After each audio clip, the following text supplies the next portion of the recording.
Welcome into our video preview. This week, Ryan Nicholls comes to Boulder. Colorado doesn't have a bye week this season, but this is about as close you can get to having a bye week without actually having a bye week. Yeah, I mean, you have to say all the right things. You have to tell your team, if you're Mike McIntyre, that they have to take this opponent seriously. You got to go through all that. But in the end, they won't say it. The goal here is to have your starters out by halftime. That's just what it is. They need to be able to do that because you can't really afford to go 13 games, and you will end up having some serious injuries. Heck, we're 3 games in, and they're already losing their entire running back core to the point where they have to bring Donovan Lee over. So you really like to, get the guys out and kind of have a team morale booster where you're getting guys that, are way, way down the depth chart into this game by the end of it.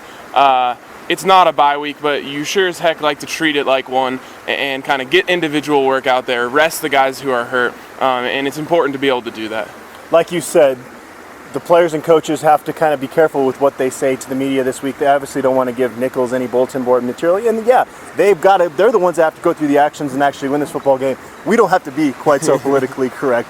Like you said, I think what would constitute a successful game for Colorado is the fact when the second half begins, you're seeing basically no starters out there. I think would be kind of the goal. Is there anything else, if you're a Colorado fan going out to this football game on Saturday, that you want to see to kind of leave the stadium feeling pretty good about this team? Obviously you want to see a pretty lopsided score. I don't think they necessarily have to cover because that number is just out of this world. But you want to see this team dominate, and they have to. And I think they're going to on the ground. You also really want to see Cepho get into more of a rhythm out there. I know that it's kind of a hard game to get up for as players, but you just want to see him be able to throw the rock around and make it look easy out there when he should be getting plenty of time back there in the pocket. So he made a little step forward last week. He made some really great long throws. This week I think you want to see him get into really a rhythm and just start picking apart a defense with the short stuff or the intermediate stuff. I think that's a really big thing Colorado fans can look for this week. Yeah, I think the key is to make it look like that other team doesn't belong on the field with you. There's only really a handful of teams, even at the FCS level, that you would feel this confident in. This is just a Nicholls program that has struggled so much. Going off a little bit of what we've already talked about, I want to put my spotlight on guys like a John Lasella that all of a sudden is your top reserve offensive tackle. Get him feeling comfortable in Folsom Field with a crowd around him. Now, some of the competition stuff isn't going to translate over if he ever gets thrown in a Pac-12 game, obviously. NJ Follow, Isaiah Oliver, Nick Fisher, these are all guys you want to see out there on the field quite a bit, and hopefully Patrick Carr can get healthy enough to get out there for some runs. Who do you want to kind of spotlight this week? Yeah, I'm also going to go with a depth guy who I want to see something from, and that's Jordan Gerke. So I'm kind of sticking with the quarterback theme here. He wasn't really impressive in his time that he got against UMass. Didn't really get to throw it all that much, but wasn't the guy that we've seen some days out here in practice where he really slings it around and looks good. Going back to the 13-game schedule, there's probably going to be a point, you don't want to say it, but there's probably going to be a point where Jordan Gerke has to take a couple snaps. Cepho has gotten hit back there, and Coach Mack says that he's a warrior and he's the toughest guy he's ever played with. Eventually, I have a feeling that Jordan Gerke's going to have to take some important snaps. I want to see him go out there and prove that, he's a D1 quarterback going against some FCS guys and kind of show off what he can do a little bit. So when that does happen, people are feeling a little bit better than just having that Oregon game last year in their head. Exactly, and that Oregon game is the last time he's played, so just from a confidence standpoint to make a few plays. Another way this might be a successful Saturday is if Kate Apsay, third string, gets in there. I don't know what the coach's plans are as far as that goes, but that would be another sign. FCS teams always have great names. I don't know why that is. You have Tuscany Figaro as their starting quarterback. You've got a couple guys on offense with the last name Bro. Who are your favorite names on this team? Well, you just took some of my favorites. Right. There's a guy named Damien Jean-Pierre. I love those, those names like that. CJ Okpalobi, as Tyler said on our podcast, if his last name is that, who knows what CJ stands for?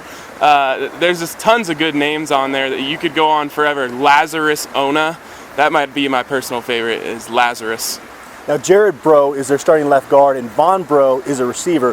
What if Jared Bro pulls and helps Von Bro on a screen pass. That's a bro helping a bro on Folsom Field. Total bro move. You could see them kind of bro out there, and I don't know this for sure, but I think they're brothers, so we call them the Bro Bros. All right. Well, let's get back to a little bit of seriousness here. Ryan, you said you were going to do very little research on this Nicholls team, and it's hard to blame you for that.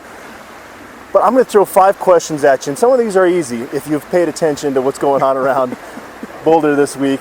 And if you get all 5 of them, I'm going to buy you Chipotle. All right. All right? All right. First off, Nicholls comes to Boulder with a long losing streak. How many games is that losing streak? 20 games. All right. That's one. All right. Number 2, where is Nicholls located? Nicholls is located in Louisiana, and more specifically, Thibodaux, Louisiana. Some people have called them the Fighting Tom Thibodeaus. I thought you said you weren't going to do any research. This is just off the top knowledge that I just know. I've always known. Okay. How many points has Nicholls scored through 2 games? 10. That's right as well. 5 points per game is not getting it done. They actually, I didn't know this until I looked this up. There's 123 FCS teams. That's a lot more than I thought there were going to be. They're dead last in the country after 2 games. Last year, they ranked 113th in scoring at the FCS ranks, under 2 touchdowns per game. So that offense is really struggling. They do have an option to attack, which usually would kind of scare you if you're Colorado, but I don't think this week. Yeah, but I mean, the dude's name is Tuscany Figaro, and he rocks like a fat afro. He's got to be kind of good. Like, it's just in the rules of football, when you have an awesome name, you run the option, and you have an afro, you got to be kind of good. Okay. Now here's the next question, number 4. What percentage of players on the Nicholls roster are from the state of Louisiana? And I'm going to give you a 10% cushion here. Wow. I'm going to say 80%. You're right. It's 86%. Okay. All right. I'm getting hungry. Now this last one is a 2-parter. If you get both of them, you can spring for guacamole with your Chipotle. Does that sound like a deal? That's the deal. All right. Who coaches Nicholls? Yes, I'm not going to have to buy him Chipotle. No, Tom Thibodeau. Well, it's Tim Rebowe. I'll even give you a chance to bounce back. And this is going to be, you're just going to have to throw a dart at this one since you don't even know who he is. Where did Tim Rebowe coach before he was the Nicholls State? I screwed up. I was trying to get through this whole thing without saying Nicholls State. Apparently they just want to be called Nicholls. But where did he coach before he was the head coach at Nicholls? Tim Rebowe was coaching at the University of Louisiana Lafayette. Seriously, did you know that? I swear to God, I didn't know that. I swear to God. I'm going to edit out that part about if you get that right, then I'm still going to buy you Chipotle. That's correct. He was the linebackers coach for the Raging Cajuns. Oh my God, that is a pure guess, I swear. All right, well, prediction time. It's better than my prediction last week, which was also a pure guess that fell short.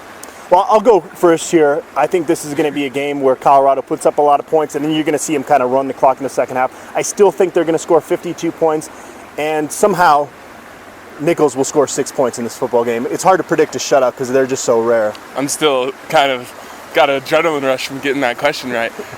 Just thinking about that Chipotle. I think that that original line, 50.5 points, somehow those bookmakers always know something that we don't.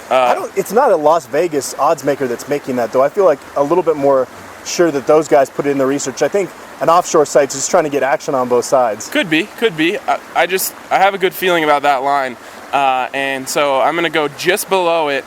Backdoor cover for the Colonels, 60-10. 60-10. Okay. In Nicholls' history, they've lost 11 games by 50 points or more, so that would be right on there. 7 of those huge losses that they've suffered have happened since 2012, so it's definitely possible. We'll see. You expect much of an environment at Folsom Field on Saturday? Well, they did give, the extra tickets to season ticket holders. I think you got some students last week who didn't know much about Colorado football, who got a really exciting game, who might make the trip up there at 11:30 a.m., or maybe they get there at 12:30. It's not going to be an environment because I don't expect the game to ever be close enough to, kind of get the crowd really into it. But I think you'll see a nice day with families coming out there and the sun shining on Folsom Field, which is a great environment for me anytime. All right, well, the Colorado Buffaloes should win on Saturday. They should be 3-1 going into conference play. We'll just see how many style points they're able to put up in this football game.